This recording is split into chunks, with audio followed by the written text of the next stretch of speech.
What's up, guys? It's Heavenly Slayer back with another video. Alright, I brought you a what if. This what if is called Naruto Nightwalker. I don't know what this is, but it's a fan fiction that I found. I couldn't really make my own one. I was trying to make my own one, but I couldn't. So please like and share and subscribe to this channel so we can make more videos of these. I think it's pretty good. The writer made it seem that way. Alright, let's begin the video. 13 years after Kyuubi attack. 1:45 a.m. Somewhere in Kanahagakure. There was a clear night sky over Konoha, the stars twinkling brightly, the crescent moon smiling down at the earth, and the cool breeze drifting through the air, was a sure sign of good fortune for the Hidden Leaf village. However, on this strand of air, came the scent of foreboding, as a dark figure could be seen leaping across the village rooftops towards the very edge of the village area nearest the mountains. His form silhouetted the sky, but nobody took notice. Even for those walking around the streets thought it was just a bird. The relatively small figure leapt from one roof to another effortlessly, before stopping short of a series of houses bordering a small river weaving through this area. His eyes fell upon the bridge arching over it and, marking the next series of houses carefully, leapt forward, skipping on the bridge's railing and up onto the next series of roofs. He traveled for another few hundred meters before becoming perched on the edge of another roof. Hidden away in the shadows, the young figure then glared down towards the entrance of what looked to be an estate built into the cliffside of the Hawkage Mountains. The building was nothing too fancy or too dull. It had a nice, wide-open garden up front with plenty of foliage, and a perimeter fence surrounding the garden. To further the figure's observations, he saw that there were at least a dozen guards outside, and judging from the masks and black attire, he could tell they were route members. The figure watching them was short, wearing black trousers and sandals, a ninja mesh top, and over that a black jacket with a white fur collar, a hood, and it was zipped up. It also had a red flame pattern along the bottom rim, and the hood concealed the man's face almost completely. Even if the hood were to fall away, it would be useless to see his face, since he was wearing an Anbu mask that was red on one side and white on the other, completely covering his face. He also had a huge scroll tied to his back, and several more slipped into a bandolier he wore around his waist. Furthermore, the man covered his entire outfit with a black cloak. To him, it was the perfect mask for his identity. Looking around where he was crouched, perched on the very edge of the roof, he began taking closer looks at the perimeter defenses and building. He saw from where he sat perched about 500 yards out, that the fence was tagged with paper, indicating that the fence was rigged to detect anyone to set foot across it, and rigged to sound off alarms. He also noticed that the electric wires running into the building had tags hanging from them, as were the poles, and from closer inspection, a lot of the high points that could gain access to the roof of the building were rigged too. After studying the perimeter fencing, he then began to analyze the guards patrolling the area. For several nights now he had been watching the guards move in and out on a regular basis, and had gotten a full report on their activities. After watching for a few minutes, he knew exactly how the schedule would run, and where the holes were. Knowing that this was his only chance to enter the vicinity and escape perfectly without anybody catching him, he knew he couldn't miss this opportunity. After all, this was a particularly important night. Nodding, the boy held his right hand up to his mouth, and from his thumb he bit down on it, drawing blood, patting his fingertips with it, coating them in red. He placed it on the roof space in front of him, and with a puff of smoke, a falcon appeared. The summoned animal, quiet, looked around at its summoner and bowed to him. An exchange of silent words engaged them, with the figure reaching into his pouch behind him and pulled out a paper tag, slapping it onto the stomach of the falcon. He then bid it to be on its way, knowing it knew what to do. The falcon bowed and then took off, taking flight over the establishment. It swooped right over the fence, seeing that it didn't set off any alarms, before taking flight higher into the sky. Hovering near the most foliated areas, it let out a quick screech. The young male waiting on the rooftops nodded and, forming a hand sign, disappeared with a puff of smoke. A split second later, another puff of smoke appeared, not on the roof, but under the very seal that was placed on the airborne falcon. The young assassin appeared out of the smoke, free-falling and performing a few flips, before diving straight into the waiting bushes below. A pair of guards closed the entrance of the gate, caught wind of the rustling in the bushes to their left and glanced at each other. "Go check that out," one of the masked root guards said. His partner nodded and walked over, drawing his sword from his sheath behind him. The dispatched guard disappeared into the darkness of the edge of the garden, stepping out of the light of the lamps and out of his partner's sight. Reaching the source of the supposed rustling, the root ninja then began to probe the bushes one after the other. He forced aside vines and cut away at the branches obscuring his view, looking around through the dark and thick undergrowth for any signs of life.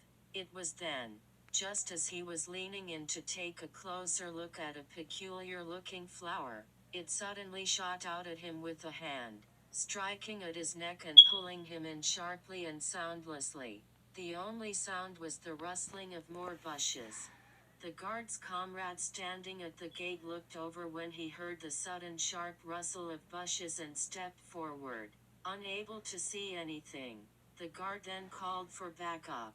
3 more showed up, and he pointed towards the bushes and trees. "Go find Eagle. We might have a situation." The guards nodded and drew their swords, rushing into the bushes. The guard watched from the sidelines through the dark, listening and watching for any signs of life. It was then, out of the darkness, he heard a light clang of a blade and suddenly a grunt, signaling trouble. The root guard stepped back and drew his sword out. He reached up to his headpiece and growled, "Blast it!" But before he could do anything else, a shuriken shot out of nowhere, and knocked his headpiece clear out of his ear, at the same time scarring his mask. He grunted in shock and was about to shout out for help, but was silenced. All he heard was a thud and his vision go blurry, and he felt a seeping, warm sensation escaping his neck. He reached up to his throat, unable to breathe as his own blood seeped out of the wound in his windpipe. Within seconds, he fell to the ground, only to be caught and dragged into the shadows by the assassin crouching behind him. With the bodies dealt with, the short, yet well-rehearsed assassin then began closing in on the building wedged into the cliffside. Reaching the edge of the garden close to the entrance, he began counting the remaining guards. There were 7 left, and he knew that he had to take them all out if he had a chance of escaping. Spotting one closing in on his position, he crouched further into the bushes, flicking his wrist. It was with that a blade shot out from under his right jacket sleeve, reflecting a bit of the light from its shine. The guard drew closer. Inside the estate hidden in the mountain, underneath a glass roof, there was a round, conference room of sorts. The room consisted of a red and green trademark design, with large pillars, 3 floors with walkways visible, and on the ground floor, an oak-made, large round table with 12 seats. Most of these seats were empty, and the number of guards there were numbered to around 13 at the most. Plenty enough for the 3 figures sitting at this round table. One of them sat in the upper class seat, reserved for the head of this particular organization. He wore white and black robes, his right arm in a sling and a majority of his face and head wrapped in white bandages. Furthermore, as understandable for his age, the man also had a walking stick, and the only working side of his body was his left side. The two other people sitting at the table in seats across from each other were the two of the most recognized of the village elders, Hamura Mitakato and Kaharu Utatane, who were looking upon the head of Root with great intent. Well, Danzo, the elder Hamura began, what do you plan to do with the container of the Kyuubi? He is, after all, an important asset to this village, Kaharu stated. His isolation from the villagers should help you to be able to acquire him from the Hokage's circle. The people will hail you as the hero of Kanahagakure for finishing off the Yondame's handiwork. Only in reality, you will be taking the little demon under your wing and train him to become the weapon he is supposed to be. Getting rid of the child will be easy, it's just pasting the blame on the person that is the problem. The leader, designated Danzo, lowered his head as he took the elder's words to heed. However, he disregarded their words for the time being and sighed. The Hokage constantly keeps an annoyingly close watch on the boy. He's even gone as far as to paste not only Anko Mitarashi on the boy's watch, but also Iruka Umino as well as extra protection. Iruka poses no threat to the progress of this village, Kaharu stated. He is but a pawn, just like the other Chunin. It's Anko Mitarashi that's the problem, Hamura finished. Danzo nodded his head. Unfortunately, I cannot make a move to get the boy, or I'll be caught. Hiruzen Sarutobi has already got enough eyes on me as it is. I'm assuming he's taken into account some of the rumors floating around the top. Please, define rumors, Kaharu queried. As in, the situation back during the war in Omegakure, when I attempted to recruit the assistance of Hanzo. That one, Kaharu said, looking over at Hamura. It's a shame though, Danzo said, lowering his head. Those mongrel rebels are causing too many problems for him. Now we barely hear from Omegakure at all. What of the info detail from your spy? Kaharu asked. Unfortunately, I have not heard from him since. All contact with him has been severed, Danzo said, looking up with a grim look. There is the possibility that he has been either captured or killed. However, whether my spy is dead or not is of little consequence. There is something going on in Omegakure, and I intend to find out what it is. Could it possibly be civil war related? Last I heard Hanzo and his forces were involved in a war with the populace. Perhaps, Danzo said calmly, but there has been little or no chatter to support this. Omegacure's borders are a strict no-go zone, completely sealed off. But what of your plans for the Kyuubi? Hamura asked. Danzo looked over at him. I intend to bide my time till the right moment, the old warhawk said. Presently, the little bundle of energy is proving to be a nuisance around Konoha. Reports from my overseers say that he is causing much havoc for the villagers, befouling the Hokage monuments and making a mockery of what this village stands for. It's starting to become a real errand. The demon is just a little troublemaker.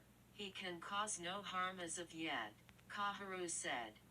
The Hokage should keep a tighter leash on it, Hamura stated, earning a nod of agreement from Kaharu.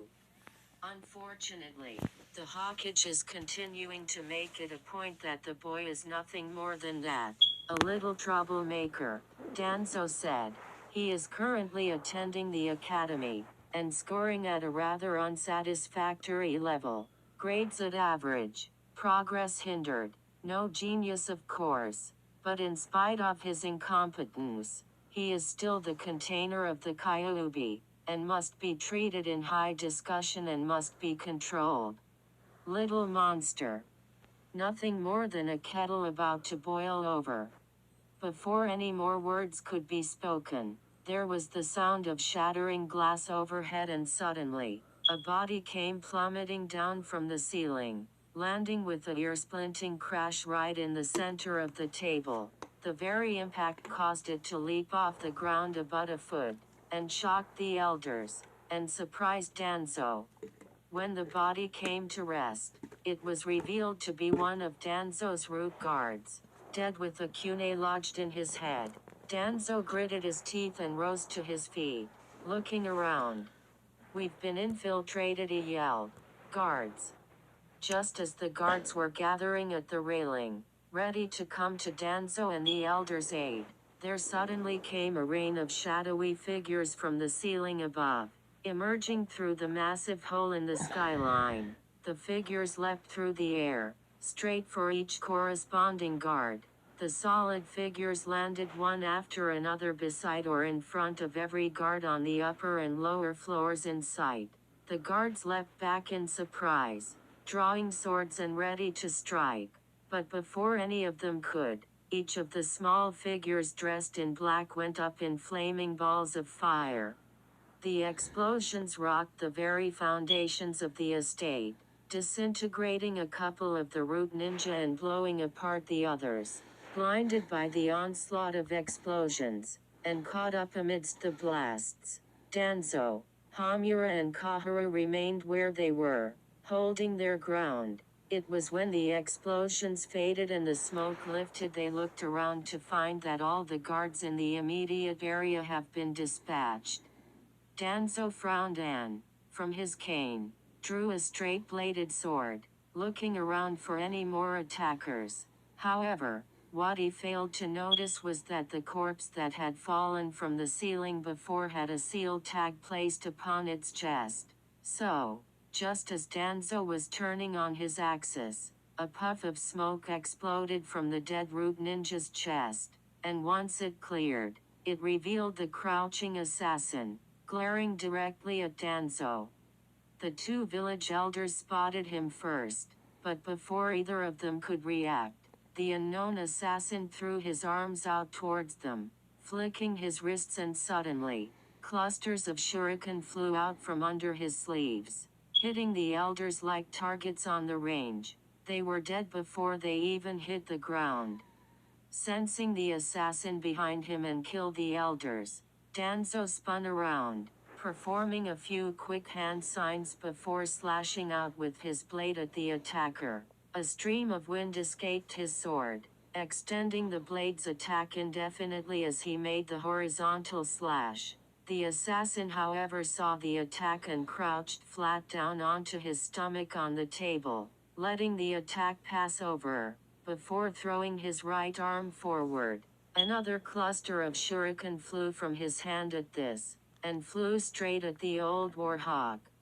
Danzo readjusted his blade and slashed downwards, effectively knocking aside some of the shuriken and attempting to kill the intruder at the same time.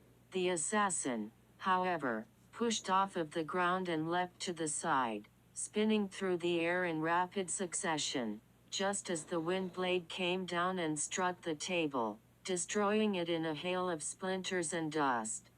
Danzo suffered a couple of scars from the shuriken he didn't deflect, thrown by the assassin. He readjusted his attention and glared at the boy, slicing through the air with his wind blade again down at the short man. The assassin managed to leap through the air again, this time retreating. Flipping through the air, the assassin flung his hands through the air, sending a third barrage of kunai at Danzo. Danzo leapt out of the way, gritting his teeth as he watched the assassin gain distance, landing on the second story on the railings of the above walkway. The remaining elder growled and slapped his hands together again in another series of hand signs, inhaling air quickly before throwing his upper body forward and across, letting loose a series of wind trails from his mouth, which sliced through the air, straight at the assassin. It tore up the second-story walkway, effectively clouding the whole area with smoke, and seemingly consuming the assassin, sending him to his doom. Danzo breathed out and in, catching his breath and frowning up at the second story, seeing the dust and debris continue to rain down from his technique. Scanning the area, he saw that there was no more presence to be weary of, and lowered his head. Sheathing his sword away, he confirmed that the battle was over.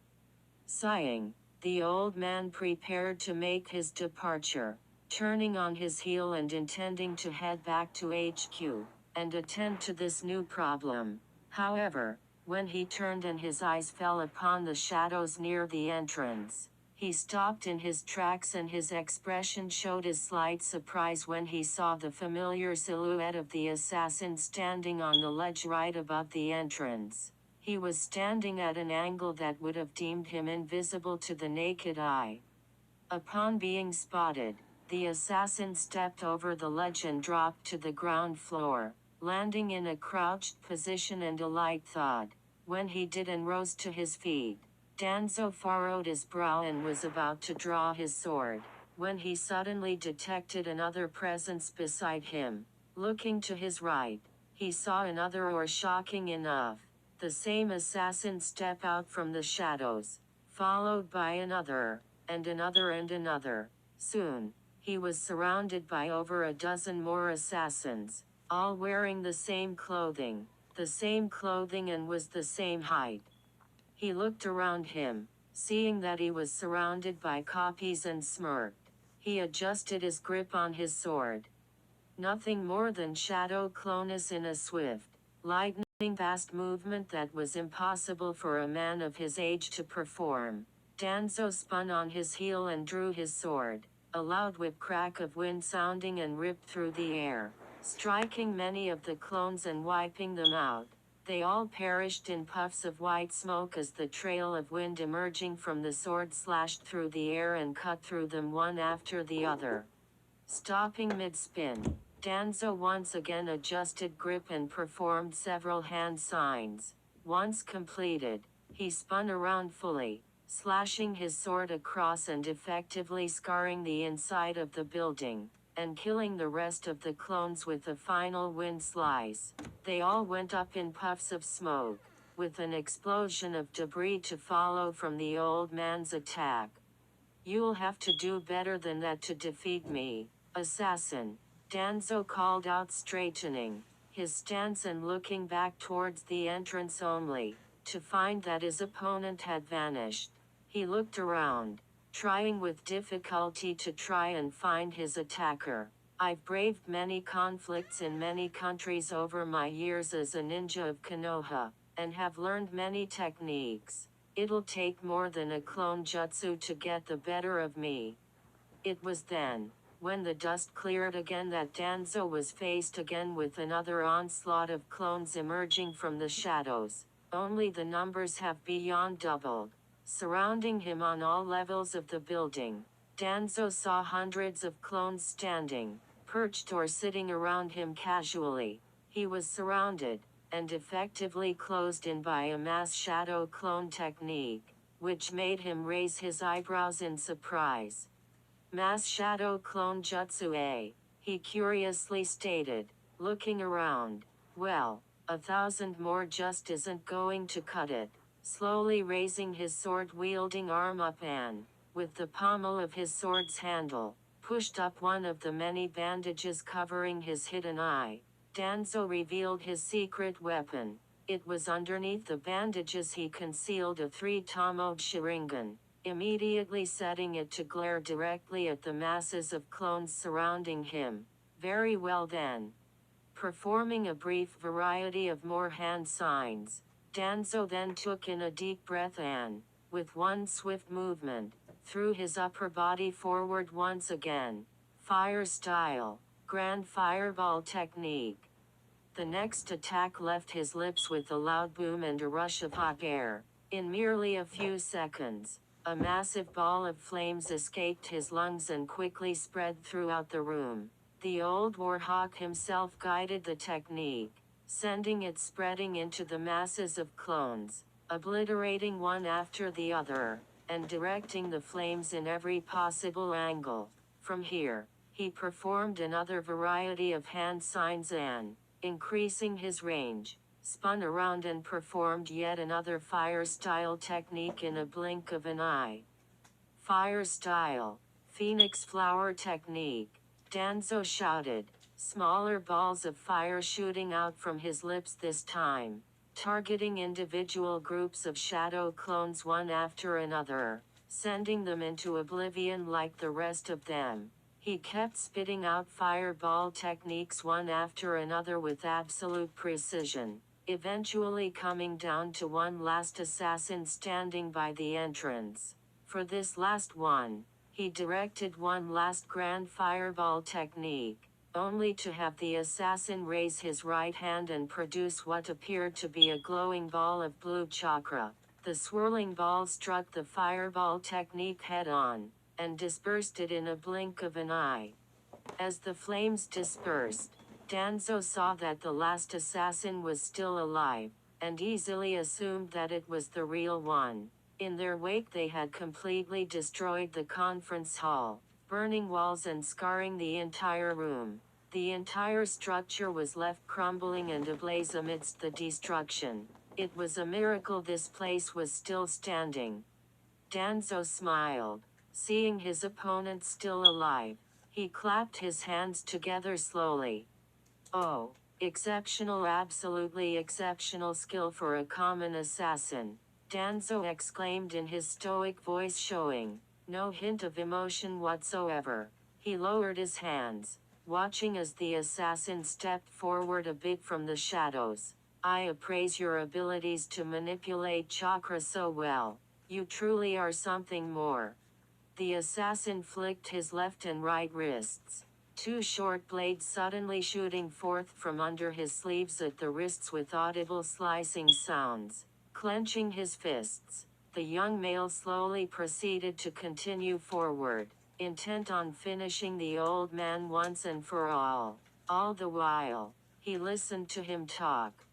You've coordinated your techniques well. Skill like that would be very useful en route, Danzo stated, lowering his head a little. How would you like to join me, assassin? Together you and I will be able to take Kanahagakure from the Hokage, and make this village a better, safer, and more just society? I can make you a viable asset of my organization. The assassin stopped in his tracks, looking up and taking a closer look at his opponent. Considering his observations quickly, he then stepped back into the shadows. No? Then perhaps a deal then? Name you price, Danzo offered. Frowning, the assassin flicked his wrists again, his blades retracting. This sight made Danzo smile, but it struck him a little curious as he watched the short figure reach for his right sleeve and adjust something concealed underneath it. But it looked as though he was just fixing his sleeve and nothing more. I can give you anything you want? Maybe offer you some suitable accommodations, or a certain amount of ryu? Just name it. Stepping forward, the boy raised his right arm upwards towards Danzo and with his left, gripped the trigger hidden underneath his sleeve with his finger. Suddenly, with the pull of that trigger, the barrel now protruding from under his sleeve went off with a loud bang that ricocheted around the hall. Danzo let out a loud oof of discomfort and staggered back as the air was knocked out of him. With his steps of agony, the man looked down at his stomach to see that the assassin had unexpectedly fired with some sort of device a kunai at an extremely high velocity. It had impaled him straight in the stomach, with blood already beginning to seep out.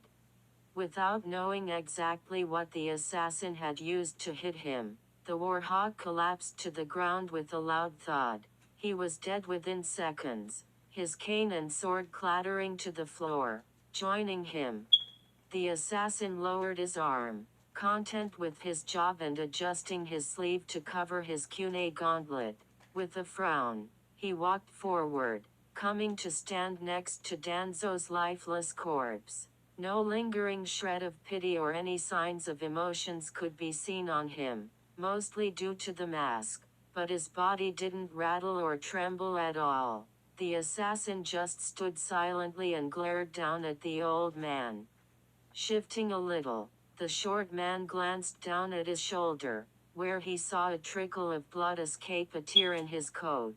He ran a thumb over it, and found that he had been cut by Danzo's air release technique. The jutsu had left quite a gash in his side, but it was to be of no consequence.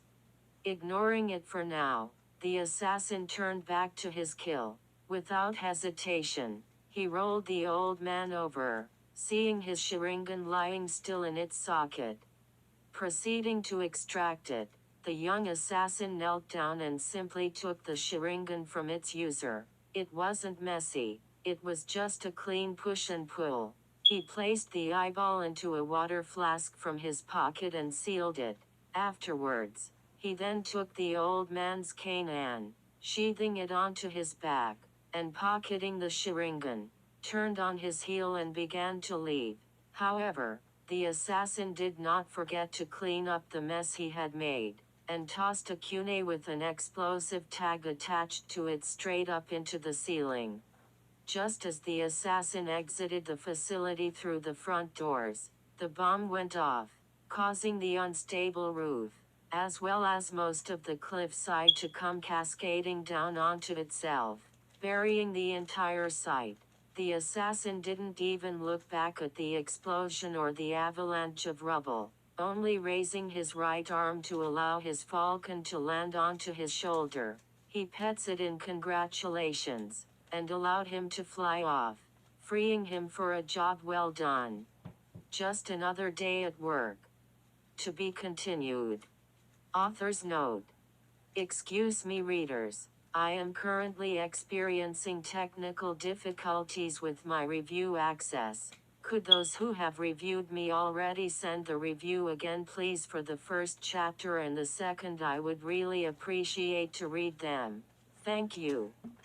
Naruto. Nox Noctis Ingredier. Graduation. That very next morning, the local ramen bar was surprisingly quiet around this time.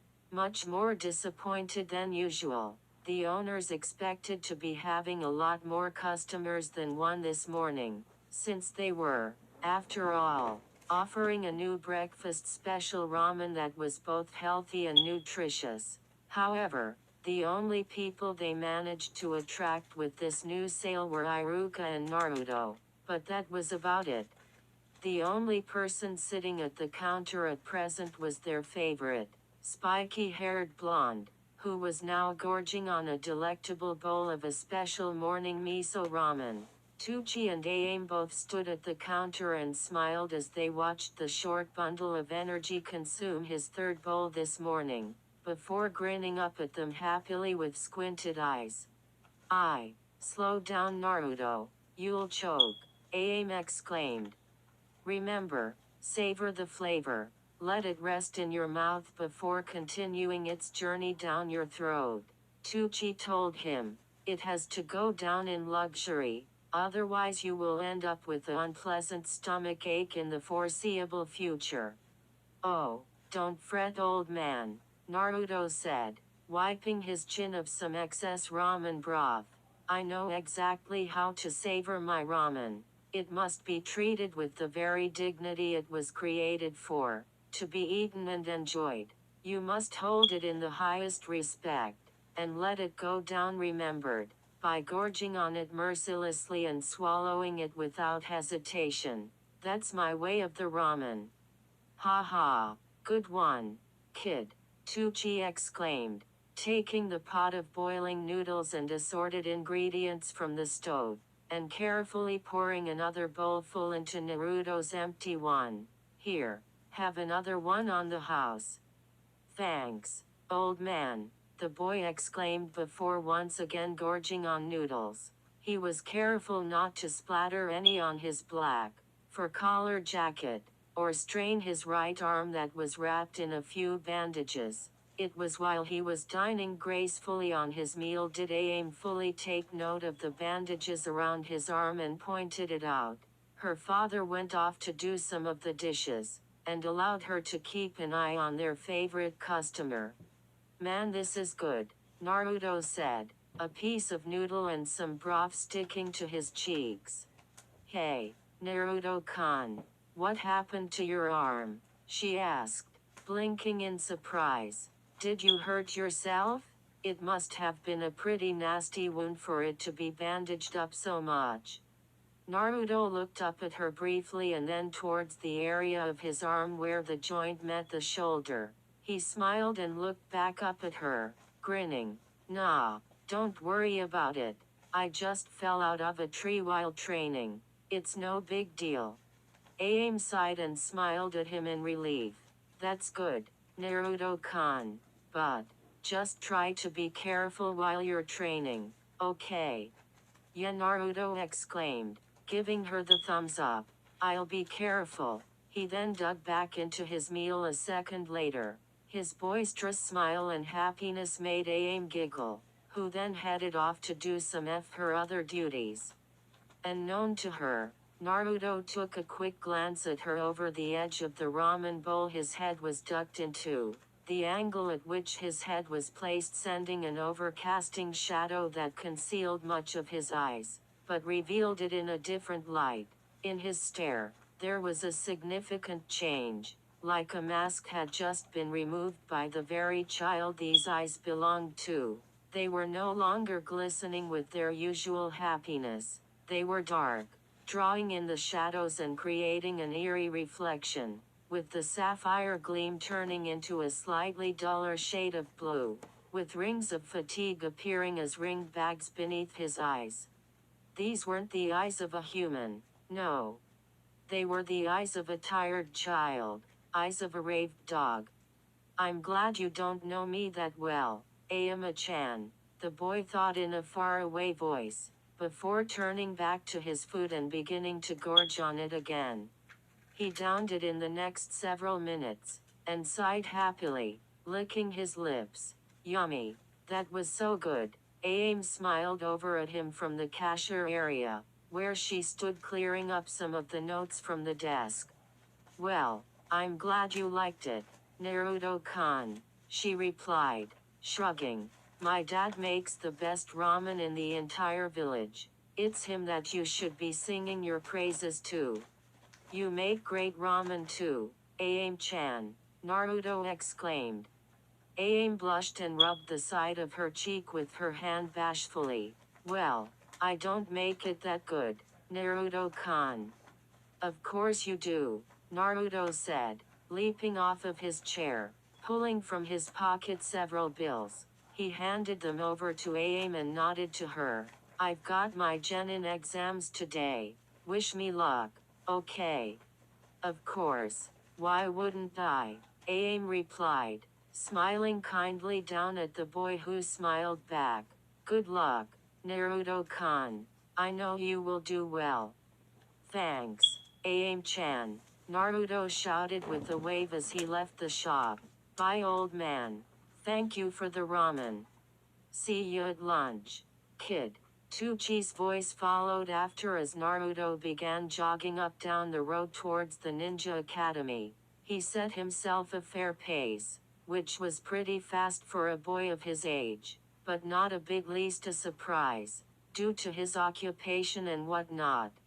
He continued his run, passing by individual villagers, as well as small groups of people along the way.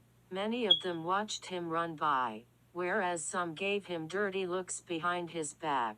The yellow-haired youngster ignored them, and pushed on, going so far as to gently shove by people to keep up his pace, calling out sorry to them but not stopping, so as to not waste time. Eventually he reached the point where he could see the academy, about a mile down the road, and smirked, only to feel a familiar presence come up beside him and glanced to his left. When he did, he saw a very familiar face running right beside him, wearing a green spandex uniform with orange leg warmers. as well as bearing black, bowl-cut hair and very big eyebrows. Naruto raised an eyebrow when he saw the boy also wearing silver shackle live accessories on his wrists and ankles with marking on their sides, indicating that they were weight seals. The boy turned and grinned at him. Why, if it isn't my good friend, Naruto? How are you this fine and beautifully painted early morning? The boy exclaimed in question. Naruto smirked back at him, continuing his run. I'm fine. And a good morning to you too, Lee, Naruto replied, nodding to him. Going for an early hour run? Oh yes. Yes indeed. As always. Good to see you're still keeping in great physical fitness. It was after the two of them have been running for several more yards in silence did they both smirk at each other and immediately pick up the pace. Side by side, on equal ground, the two of them gained speed, dust up hurling behind them as they shot down the road at an unbelievably fast pace. They passed people by, who watched in shock as two blurs, one yellow and one green, shoot past them. To the academy, Naruto-kun, Lee yelled, picking up the speed. I will beat you to the gates this time. Not on my watch. Bushy brows, Naruto yelled back, gaining even more speed. The two of them were moving so fast that it looked to them that they were gaining tunnel vision. However, it was all due to their speed and eye focus, and with the increase in their speed, they continued to move down that tunnel. The academy drew nearer and nearer, and both of them were rushing at it with all their might, panting and gritting their teeth. It was then, as soon as they were within reach of it, they both skidded to a halt, up hurling more dirt and dust before stopping just short of the gate.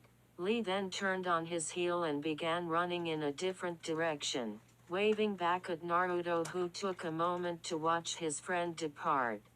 It was a tie this time, my friend, Lee exclaimed. Till next time, when I challenge you to a marathon run around the village.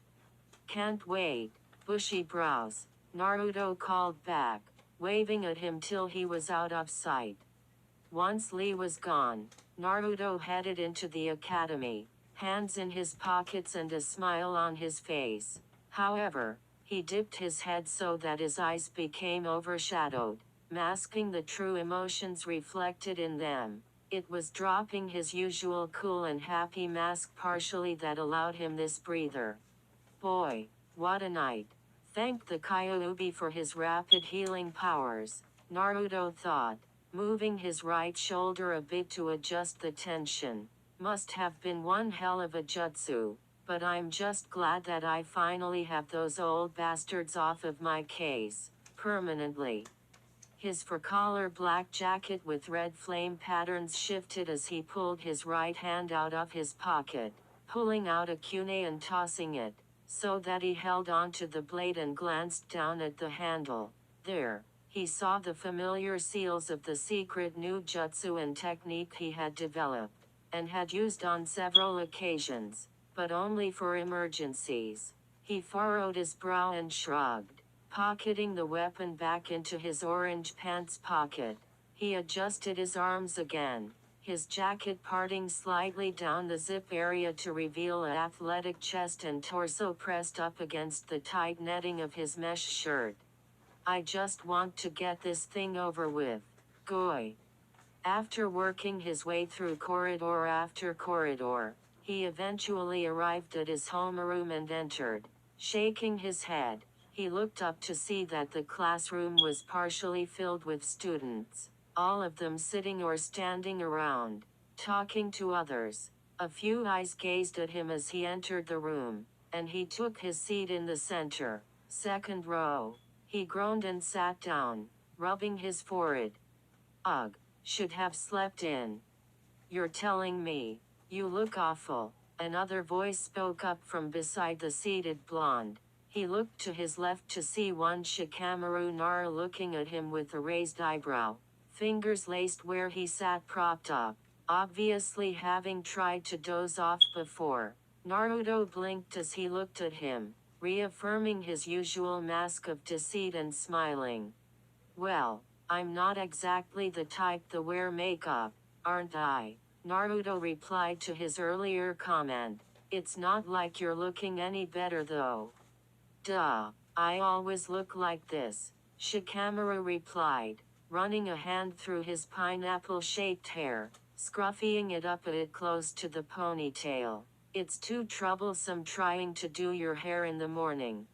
Spare me a moment, Naruto said with equal exhaustion, while holding up his right arm to show him the bandages around his arm. I just got up after one hell of a training session last night. It was a real mess, I tell ya.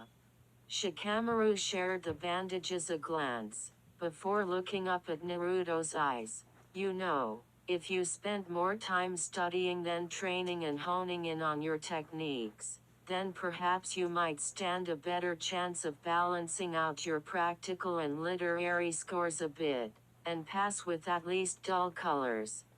Oh yeah, well you're not doing too hot yourself, buddy, Naruto rebutted in a cocky tone. Last I checked you were failing in both practical and examination. TSK whatever, Shikamaru said resting, his chin on folded arms and lying out on the desk in front of him. It's too much of a drag. I say go with the flow. Get the best with what you got, and try scoring high. Well, if you can bother to reach high. My god, Naruto thought, giving Shikamaru a highly animated look of sympathy and disbelief.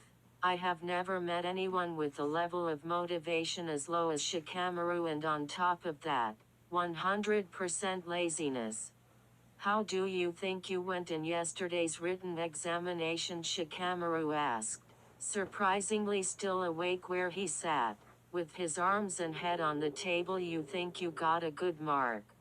Oh, I'm sure you'll be surprised, Naruto exclaimed, resting his feet up on the desk and putting his hands behind his head. He let out a sigh and smiled up at the ceiling.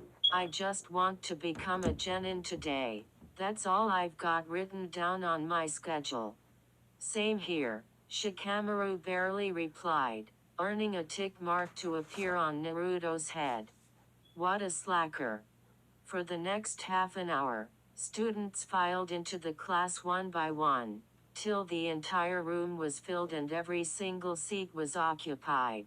Shortly after the bell rung, Iruka Umino himself stepped into the classroom, carrying with him a folder containing the class's results. With a smile on his face, he placed them out on his desk and then turned to the class, standing before them in front of the blackboard.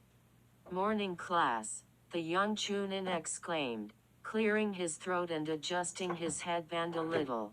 I'm pleased to announce that, upon checking and marking all your exams myself last night, I have determined from the results that all of you have passed with flying colors. Except for Naruto, a smart aleck classmate. Obviously Kiba's voice, from what Naruto could tell, called out, dead last to the end. Am I right? This got quite a few laughs from the rest of the students, with Naruto furrowing his brow and glaring daggers at a group of them to his right, who immediately shut up at the sight of him. The way Naruto angled and projected his glare caused them to shake a little at the look in his eye.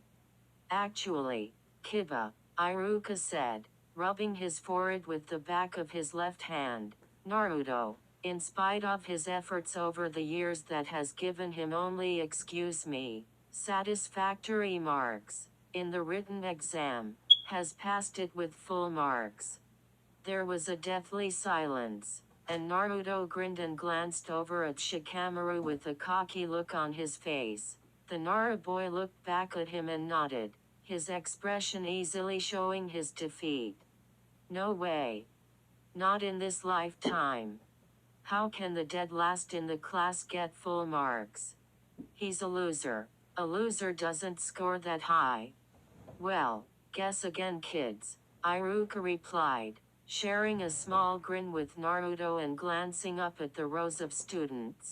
Apparently, Naruto has a lot of hidden potential in him.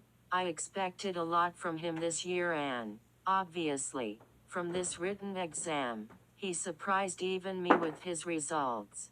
Geniuses aren't just descendants from great clans. All of you have to learn that with hard work and studying, you can achieve greater than even a well-respected member of a genius family. Not to mention it is much more fun not training a genius. A quote I believed one of the three great Sannin used. He gave Naruto the thumbs up, who returned it before turning towards the rows behind him. Seeing all eyes on him, the spiky-haired blonde flipped them all the finger, before turning around and reaffirming his attention on Iruka. My congratulations to you all, Iruka exclaimed. You've all done very well. I am proud to call you my students. He then turned towards the board behind him, and pulled out a piece of chalk. But the exams are not over yet. Now that the written exam has been completed, it is time to commence with the practical exam. And that means performing the basic techniques and skills that a ninja is required in the field in order to survive. Iruka wrote on the board, practical exams. First stage, Henjutsu. Nodding, Iruka turned around and smiled.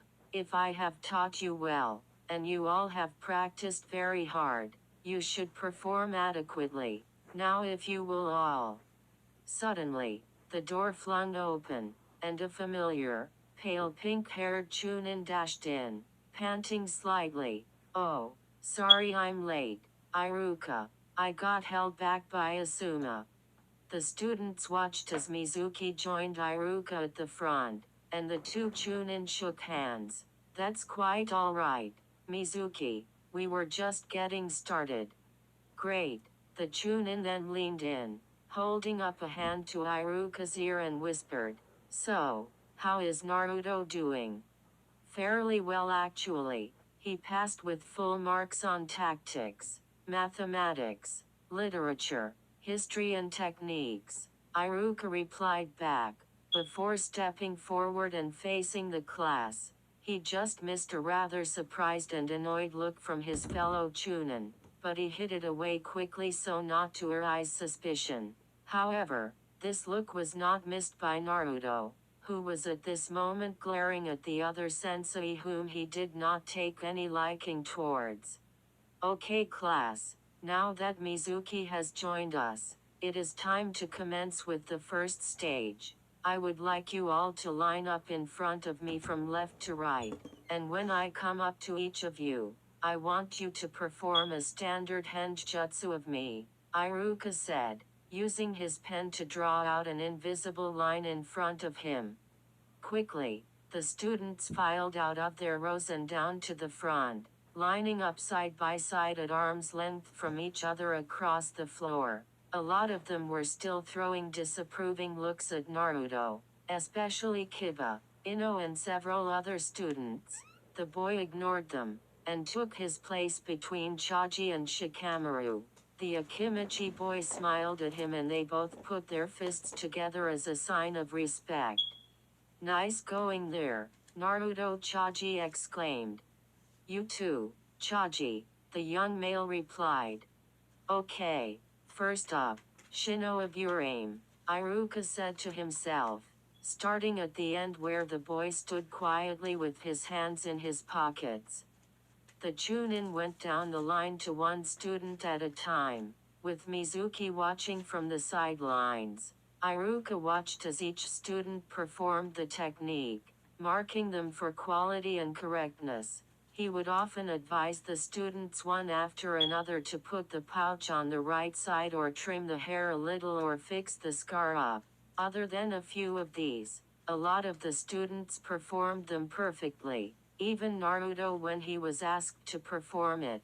He then even performed a reward technique at the end where he hinged into a naked female with blonde hair and whiskers, knocking out both Iruka and Mizuki from blood loss, as well as several of the boys in the class, postponing the exam for an extra 10 minutes as the fallen took some time to recover. Eventually, They were all back on their feet, and could continue. Once the last of the students had performed the henge technique, Iruka then rubbed off of the board and wrote in, "Second stage, replacement jutsu." Iruka turned and grinned at his students. "All right, class. The next test is to see if you can all perform a standard replacement jutsu.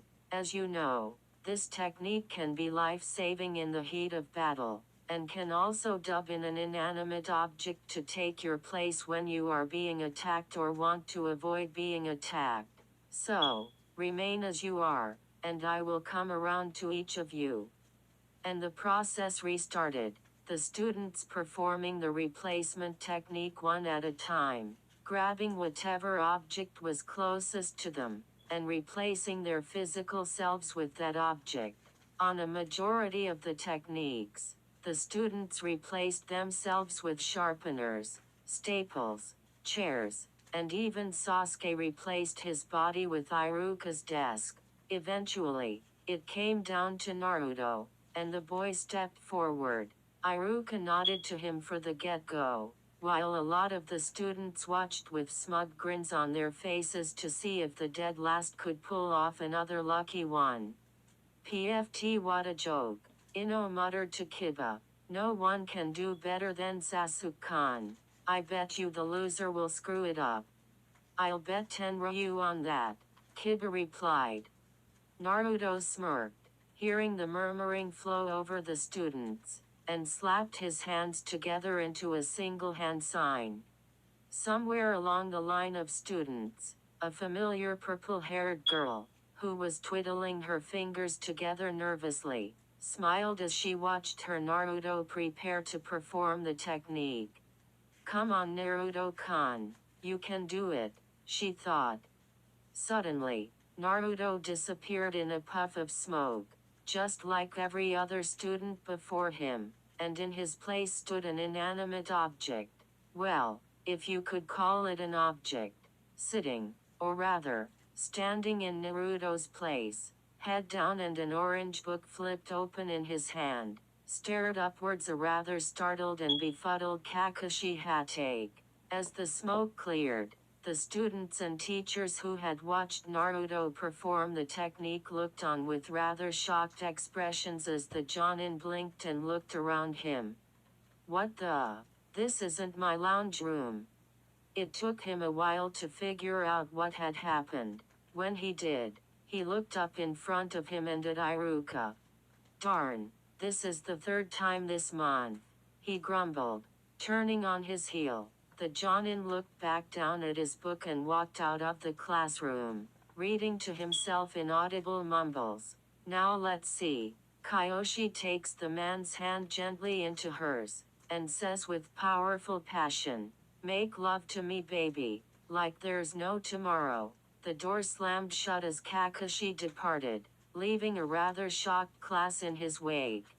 "Hee hee," a voice exclaimed from above, causing everyone to look up to see Naruto sitting up in the railing above the classroom, grinning down at all of them. "I was actually aiming for his book, but I ended up grabbing him by accident." Iruka blinked and then smiled, whereas the students were just staring at him in disbelief, mouths agape. "Well, it was impressive enough. Naruto, come on down," the Chunin exclaimed, and Naruto punctually joined the rest of his students on the ground. Ino blinked as she watched Naruto file back into the line. "Wow, that was actually pretty impressive." Kiba, who was standing beside her, grumbled and crossed his arms, Akamaru whining a little at his master's displeasure. "Speak for yourself," the scruffy-haired boy replied, looking away and gritting his teeth. "Great, I can't believe that Naruto actually outdid me in both stages. Grrr, how did he get so good?" Once all the students had performed their replacement techniques, Iruka then moved into the third stage, asking all the students to step outside onto the training field. The dusty earth promised some action as the students lined up to stand just outside of a white line drawn to form a large rectangle with lengths of 100 x 50 meters. They watched as Iruka and Mizuki took up positions in front of the class side by side, with Iruka pulling out his clipboard and taking a couple of notes down, before looking back up at his students. Okay, now it's time for us to commence the third stage of the exam. Close combat, Iruka stated, gesturing towards Mizuki next to him. Each of you will take turns in fighting against Mizuki here. Now don't be put off because he's a chunin. It's just to test how you'd fare if you are to encounter an enemy ninja who is stronger than you. In this part of the exam, you are to only use taijutsu or kinjutsu. The use of ninjutsu and dojutsu is prohibited, as well as the use of shuriken and kyune. Killing is also prohibited, and each match will end either in forfeit time or if the combatant is knocked out cold or is unable to battle. Mizuki nodded his head. All right, so who's going to be my first opponent? This was a question answered in order by name, as a student was called up alphabetically to fight against Mizuki. Everyone fared very well, save for those who lacked excessive taijutsu, but used the standard academy forms anyway. Sasuke did exceptionally well, so did Kiba, as per expertise, and Chaji and a few others. Some of them were a bit less confident, such as Hinata, and Sakura and Ino got in their fair fights. It was when it came around to Naruto the students were eager to see what the so-called dead last, now nicknamed the Lucky Last, could cook up with this time. Everyone watched in curiosity as Naruto took to the field and stood across from Mizuki, arms at his sides and a smile on his face. Mizuki took a stance and smiled at the boy. Come on Naruto, show me what you've got, the Chunin exclaimed. Do your best. Okay. TSK whatever, the boy replied, also taking a stance, right arm raised and his side slightly facing the Chunin with his left arm held behind him. All right then, said, holding up his hand and dropping it down. Begin. Mizuki smiled and charged at the boy, bumping up his strength, speed and skill level to a level he knew Naruto wouldn't be able to beat. He intended to have the boy fail miserably. Unfortunately, this was not to be the case. Naruto, seeing the focus of Mizuki centered on him, smirked and straightened himself, dropping his right arm. When the Chunin came in with a jab, the boy, with surprising agility and lightness, spun on his axis and, catching the fist, kicked out with his right foot at his attacker's feet, knocking him off balance, and tripping the man up as he stepped behind him with relative ease.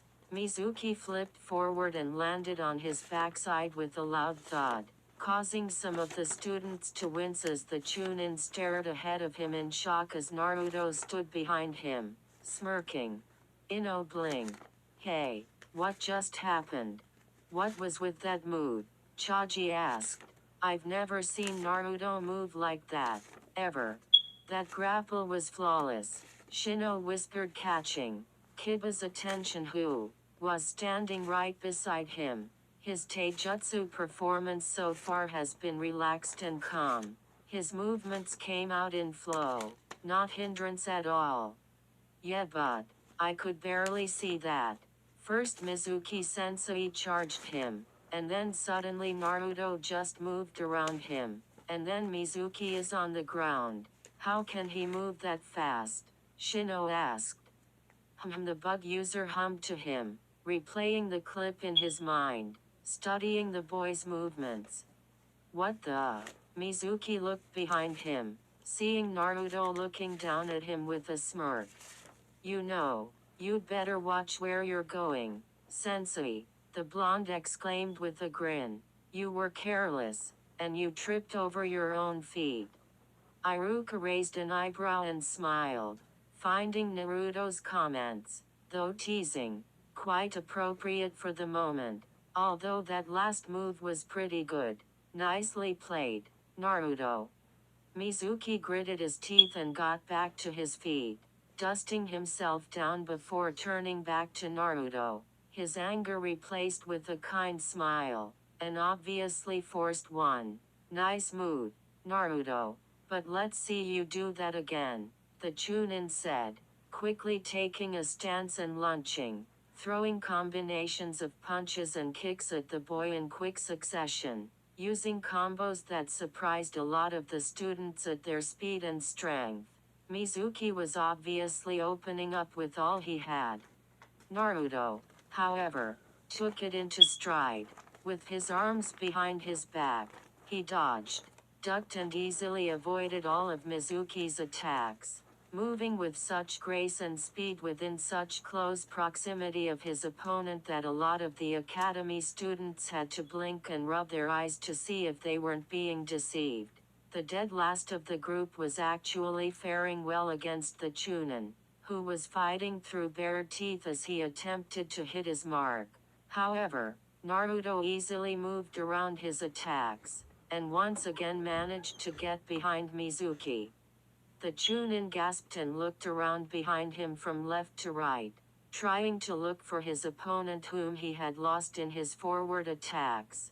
Naruto kept behind him, back to back and moving in perfect sync with the Chunin, keeping out of sight with a smirk on his face. So far, he hadn't even thrown a punch yet, and was conserving energy. It was when he jabbed his rear end out, knocking Mizuki forward, did that defensive mark change. The students were in utter disbelief as Naruto easily evaded all of the Chunin's attacks, which were becoming more ferocious with each swing. Even Sasuke was in shock as he watched the blonde enter Mizuki's range before quickly exiting, throwing the Chunin off his game. Everyone, from Sakura, to Ino and to Shikamaru, was all the more surprised to hear Naruto laughing in enjoyment. He was literally dancing around his opponent. "Ale!" Naruto exclaimed, rushing forward and striking Mizuki with an elbow, winding the Chunin before striking him in the back, causing him to stumble forwards. Mizuki growled and spun back around, throwing another punch at Naruto, who suddenly phased out of sight, only to appear behind Mizuki, back to back again.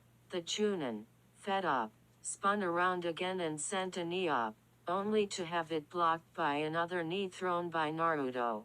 They both separated, giving each other a certain distance before Mizuki charged again with a shout, with Naruto dropping into a stance this time. The Chunin didn't gain the needed distance in time when Naruto suddenly leapt at him through the air, throwing his left arm back and over his head. The boy flicked his wrist a little, a blade emerging from his sleeve with a loud slice sound.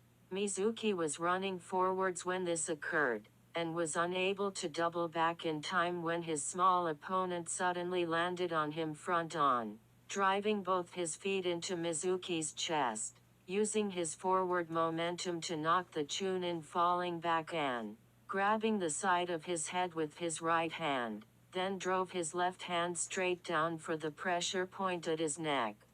When Mizuki fell flat on his back to the ground, with Naruto on top of him, it was revealed that the boy held back on that last attack, and was smirking down at the white-haired Chunin with utter seriousness etched into his expression. Iruka saw what had happened, and was rather befuddled that his best friend was beaten by an academy student. The rest of the students were also in utter shock, staring at Naruto as if he had just grown a second head. That may be the case, however, as they were looking at a totally different and rather likable Naruto Uzumaki. "Uzumaki assassination technique complete," Naruto exclaimed, raising his hand away from Mizuki and retracting his blade. "I win." Mizuki stared up at Naruto wide-eyed and dripping with sweat, absolutely shocked to realize that he was almost killed by the Kyuubi's host, the demon. the so-called dead last, an academy student. The first he felt was a grave numbness, before he was overcome by anger and annoyance. Naruto grinned at him one last time before backflipping off of the Chunin, landing perfectly and soundlessly. Adjusting his jacket, the boy then turned away and walked back into the crowd of students, where he was congratulated by a still shocked Chaji and Shikamaru, as well as a silent nod shared between him and Kiba. Not bad for a dead last. Not bad for an underdog. They both grinned and turned back to Iruka, who was just checking the marks and keeping score. Once everyone was done with the sparring, they were then led back inside by a very flustered Mizuki and a rather satisfied Iruka. He never expected this part to have gone so smoothly, and was expecting the last and final stage to go on just as well. After all the students and senseis filed into the classroom, Iruka sat down at his desk and pulled up another chair for Mizuki, who sat down in it, a frown still etched out on his expression. Iruka ignored his blatant grumbling about being bested by a student, and just went on with sorting the marks. Double-checking everyone won, Iruka proceeded with the final stage, writing up onto the board. Third final stage, Clone Jutsu. With a smile, he spun around, tossing the chalk away with disregard. All right, class, it's time for the last part of the exam, and perhaps one of the easiest tests of the lot. You will be asked to perform a basic clone jutsu technique, the one we've been practicing for the entirety of the final term. I expect all of you to create an exact, solid duplicate of yourself with the jutsu. So I'll ask each of you to come up front one by one, and perform it in front of the class. One by one he called each student up for the last time, asking each of them to perform a clone jutsu. Each of them performed basic ones, but those who possessed different abilities created clones based on them, such as Shino, who created a bug clone, and Amy, who created an earth clone. Regardless, every student performed well, including Naruto, who had yet another interesting show to display. When he was called up, he placed his hands together in a different hand sign compared to the other students. Iruka was about to correct him, but Naruto's jutsu was already active. Multi-shadow clone jutsu, Naruto exclaimed. In a series of blinding puffs of smoke that filled up the entire classroom, the students and the jutsu user himself were joined by at least 100 more Narutos. They took up all the remaining space in the classroom, basically suffocating everyone with the amount of clones there were. All the Narutos shouted at each other and pushed each other aside for more room, befuddling an already perplexed class and a rather shocked Iruka to see the number of clones the boy had managed to create. The real Naruto gave Iruka the thumbs up, but was distracted from a grin when several of his clones bumped into him. Grumbling, Naruto shoved back, only to start a fight between them. Iruka watched as the 5 Narutos out of the 100 brawled, and so did the other students, who crowded in their seats to try and get a better look. Hey, get off of me. Quit pushing. Stop touching me. Get away from me, Naruto. Hey, what did I do? No, not you. Him. Me. Yes. No, not you. Him. But I'm him. And you're me. Okay, I get it. Shove off already. That's it, buddy. The fighting and loud arguments continued, which quickly added more to Mizuki's already pounding head aesthetic and Iruka's thinned-out patience. It was only when the brown-haired Chunin got a little fed up with the fight that he broke it up. All right, Naruto, excellent work with the jutsu, but you're going to have to work out your little tussle with your clones another time, the scar-faced ninja exclaimed. pushing a couple of the Narutos away and helping the real one up. He smiled at the bruised up one and nodded to him. But great job though, you passed. Ah, really? Naruto exclaimed, quickly getting to his feet. Awesome. Thanks Iruka-sensei. Not to worries. The real Naruto dispelled all his clones and, giving Iruka a complete thumbs up, headed back to his seat to join the other students, most of them still astounded by the amount of Narutos there had been. By this time, a lot of those students who had belittled Naruto and called him a dead last were now either seriously rethinking their opinions on him, or had set aside their claims of him being a loser. Iruka smiled as he saw Naruto get congratulations from a couple of the other. The real Naruto did. Iruka smiled as he saw Naruto get congratulations from a couple of the other students sitting around him. Perhaps this was turning into a great day after all. To be continued. Naruto. Alright, that's it. That's the end of the video. Hope you liked it. Sorry for the noises, but like and subscribe, and I'm out.